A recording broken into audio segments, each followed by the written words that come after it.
ఎదుర్కొనే డైరెక్ట్ గా ఎదుర్కొనే దమ్ము శక్తి ధైర్యము టీఆర్ఎస్ పార్టీకి లేదు. ఎప్పుడు దొంగసాటు దెబ్బ పెట్టే ప్రయత్నమే టీఆర్ఎస్ పార్టీ చేస్తున్నది. అది మనందరూ కూడా తెలుసు. మీ అందరు కూడా చెప్తారా, వాళ్ళందరికీ చెప్పు పెట్టాలంటే, వాళ్ళ రాజకీయానికి సమాధి కట్టాలంటే ఈ భారతీయ జనతా పార్టీ అభ్యర్థిగా జగ్గారెడ్డి కమల ప్రతిభ గెలిపియండి. నా సత్యంలో పార్లమెంట్ లో మెదక్లో చూపెడతా,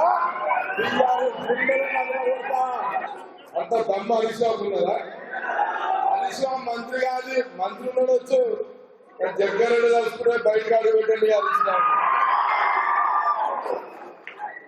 ధైర్యంతో మన పుట్టుకంతా ధైర్యంతో వచ్చింది. మనం ధైర్యంతో పుట్టినాం. మనం అవన్నీ డూప్లికేట్లు. అవన్నీ ఆ కొడుకులు ఉద్యమం పేరు మీద ప్రజల దగ్గరకు వచ్చారు, కానీ ఒరిజినల్ గా ధైర్యం ఉన్న కొడుకులు కాదు వాళ్ళు. గురు బ్రహ్మ గురు విష్ణు గురుదేవో మహేశ్వర గురు సాక్షాత్ పరబ్రహ్మ తస్మై శ్రీ గురువే నమః. ఇది గురువుని గురించి